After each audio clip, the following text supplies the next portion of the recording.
Welcome to another episode. Thank you for listening. These are original stories that I write to empower good relationships that not only awaken self-awareness and accountability, but inspire you to love again and to look at the traumas and the great things in our lives into being who we are truly meant to be and to being with who we are truly meant to be. Enjoy the story of today.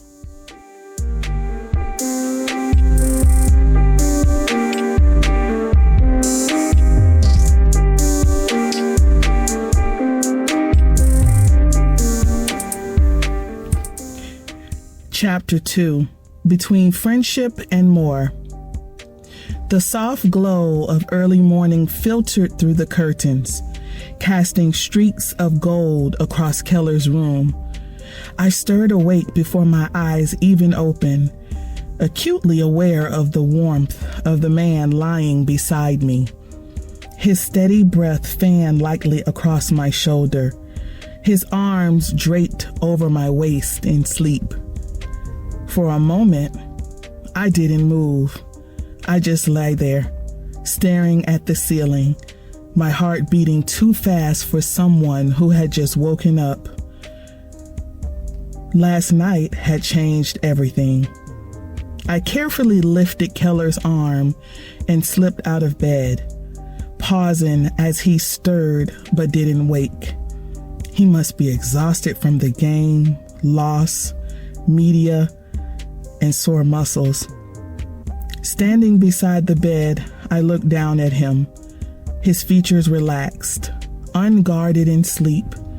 He looked peaceful, so unlike the man who had collapsed into my arms just hours ago, burdened by loss and expectation. Here I am thinking about how he feels and not how I feel. I should say something, leave a note, anything. Instead, I did what I had done all night, what I had done since that moment in the kitchen when his hands on my waist sent my mind into chaos. I ran.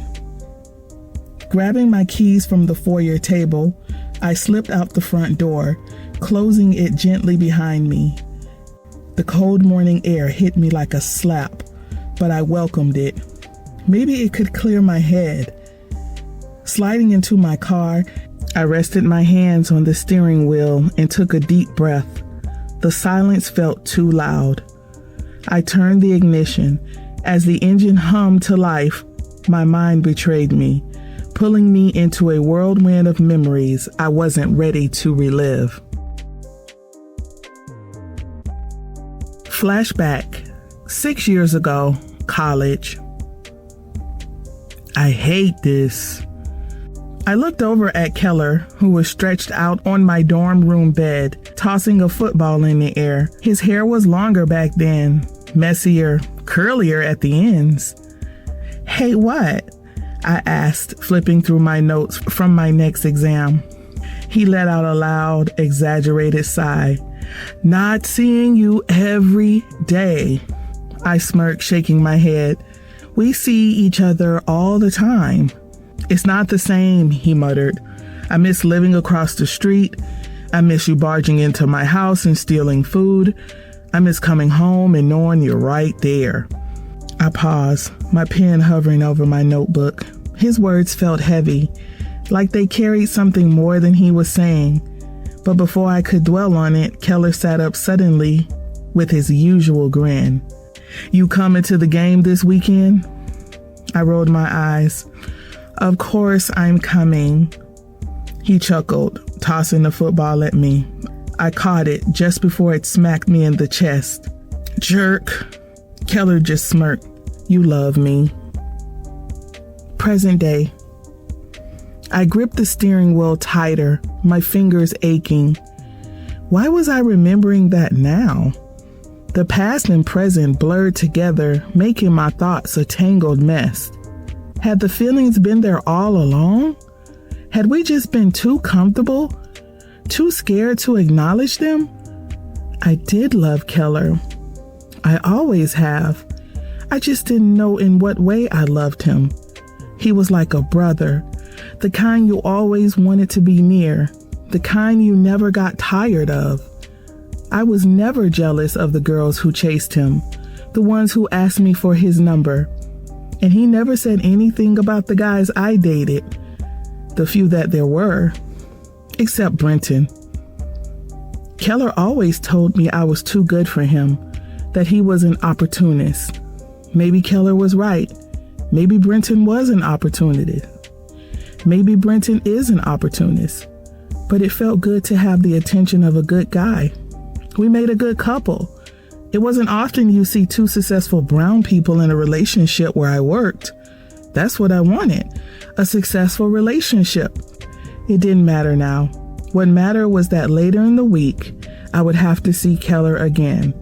Not as my childhood best friend, not as the broken quarterback who had sought solace in my arms, but as the man I had kissed, the man I had slept with, and worst of all, the man who had woken up alone. Sorry for the break in the story, but if you are enjoying what you hear, please hit the like and subscribe button and share this with your friends.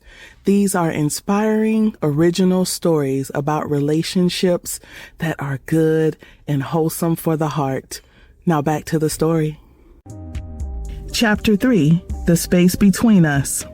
Sonny? My mother's voice cut through my thoughts, but I was so lost in the whirlwind of emotions from last Sunday night that it barely registered. The memory of Keller's touch, his breath against my skin, the weight of what he had done, it all played in a loop in my mind. The week had dragged on like a bad dream, one I couldn't wake up from. Every day felt like it was moving in slow motion, my mind racing in circles that I couldn't escape. I had tried to focus on work, to drown out the chaos swirling in my head, but it was impossible. The words on my screen blurred together. The deadlines I'd set for myself became a distant thought. I was normally someone who thrived on structure, who could power through tasks even when my mind wasn't fully aligned. But not this week. Not after what happened with Keller. I hadn't heard from him, not even a simple text. That wasn't like Keller. He'd always been the one to check in, to send a, "Hey, how's your day going?" or something lighthearted, something to let me know he was thinking of me. But there had been nothing, not a word. I had sent him a message from the morning after everything happened. The text had been simple, an apology for leaving him without a word. I didn't want to overstep, but I needed to say something. I'm sorry for how I left things last night. I think we need to talk, but I know you're busy with end of season paperwork. Whenever you're ready, we can chat. It wasn't much, but I figured it was a start. I needed to give him space, but I also couldn't stand the silence between us.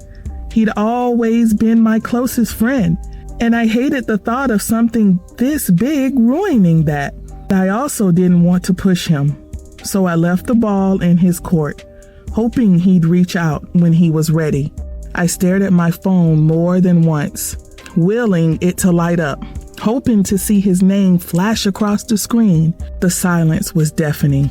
The memories of what had happened of that night, of those moments in his arms, kept playing over and over in my head, and I couldn't stop myself from reliving every kiss, every touch, every whispered word.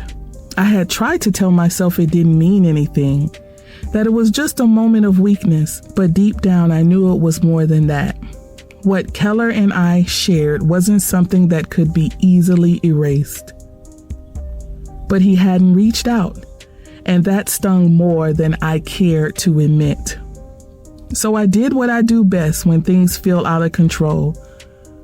I worked, I stayed home, closed the blinds, and buried myself in projects.